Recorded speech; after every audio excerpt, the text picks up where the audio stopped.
Hello again, I'm Bob Weir with another interview of candidates running for office in North Texas. My guest today is Evelyn Brooks, who is running for the State Board of Education in District 14. Thanks for being here, Evelyn. Thank you so much, Bob. If you would please begin by telling our viewers just briefly something about what does the State Board of Education do? Certainly. I would like to take this moment to just pay close attention to the foundation of education, which are our standards. At the State Board of Education level, our standards are either revised or revisited or streamlined, and that's the most important part of the State Board of Education's responsibility. A house cannot stand on a foundation that is not solid and grounded, and neither can an education.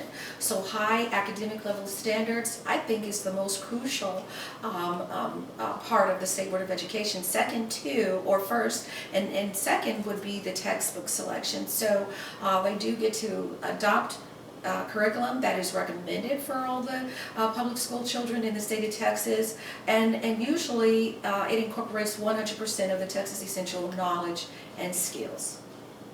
All right, and most people, of course, are aware of local school boards, so they may wonder, can the State Board overrule decisions by local school boards? For that question, something that I really love about the state of Texas is how protected our local ISDs are in the state of Texas. It's very unique, and I think that every community can appreciate that. We have local autonomy over our own independent school districts, which is a beautiful feature in the state of Texas. As such, the State Board of Education can set standards. They can help make decisions at that level, but as far as the day-to-day interactions and policies and procedures, those are kind of self-governed by our independent school districts. And the State Board of Education works collaboratively with the Texas Education Agency, and together they put policies and procedures together, teacher certification requirements, they compile the test results for the STAR for the state of Texas. So kind of they have that kind of manageability, but local autonomy definitely is something that we should cherish here in the state of Texas. And Evelyn, you are the Republican candidate on this, right? Yes, I am. All right, and let me get to some of the issues. Are children being taught comprehensive sex education? Absolutely, our children are being taught comprehensive sex education, and that is something that is my priority. This year, students as early as kindergarten are being taught in some of our Texas public schools that sex is for pleasure, how to self-stimulate themselves, and this is information that is inappropriate for our younger children especially. As far as middle school and high school, it is there, and in the state of Texas, it's optional to teach sex education. So if it's optional, why do we have it in our classrooms anyway? I believe that it's the role and responsibility of the parent to teach their child sex education, and it's a lie to say that, well, parents aren't doing the job, so our public schools must do the job. That is not the truth. A lot of times when parents do teach sex to their children, it's done modestly because there's a morality that they want to keep true depending on their family values. So comprehensive sex education does not belong in the Texas public school system. It is optional, and if it is taught, an abstinence course must follow along with it. But that is definitely something that is my priority to be a gatekeeper of. All right, what is your position on the teaching of critical race theory? Critical race theory, I believe, has been the detriment of our students, and I'll share this. I've worked in the inner city as a public school teacher, and I've also worked in the suburbs as a public education teacher. One thing that I've noticed about children is that all children are equipped the same way, regardless of color, regardless of gender, a boy or a girl. It really depends on the curriculum. It depends on the standards. It depends on the teacher. It depends on the involvement of parents in that child's life. So it's not a color issue.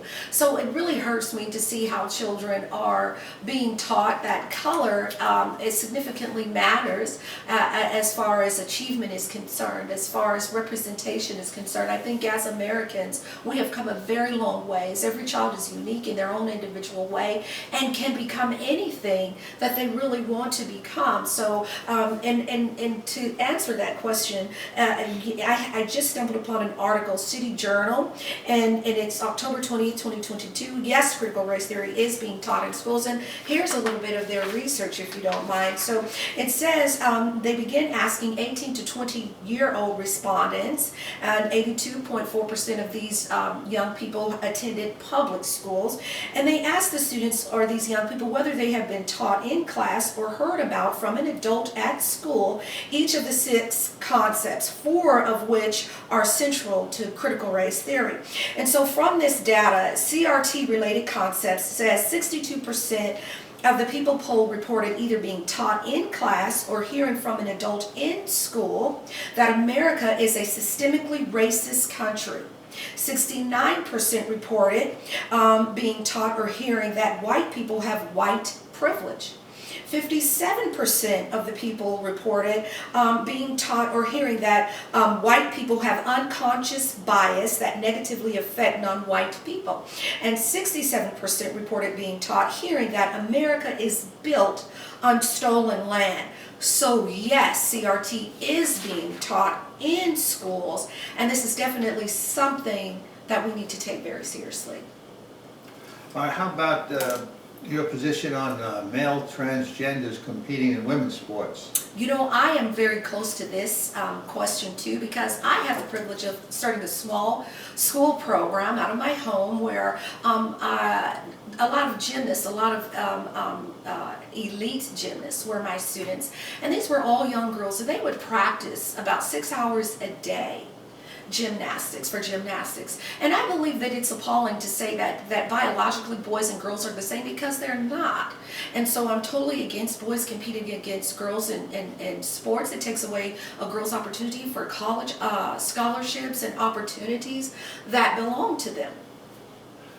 And should there be more parental participation in children's education? You know, that's a good question. The Texas Education Code states that parents should be partner with teachers in the education of their children. It is the law here in the state of Texas that parents are supposed to be a participating participant in the education of their child. Parents are a child's first teacher. So yes, parents should have a seat at the table with teachers, at the table with administrators, and a partnership to ensure that their child receives a quality education that is free from controversial issues. You know, I wonder often, Evelyn, how do these ideas get into the school curriculum in the first place? I mean, where do they come from? That's a very good question, and I believe that we have gatekeepers. We have a gatekeeper at our local board of trustees.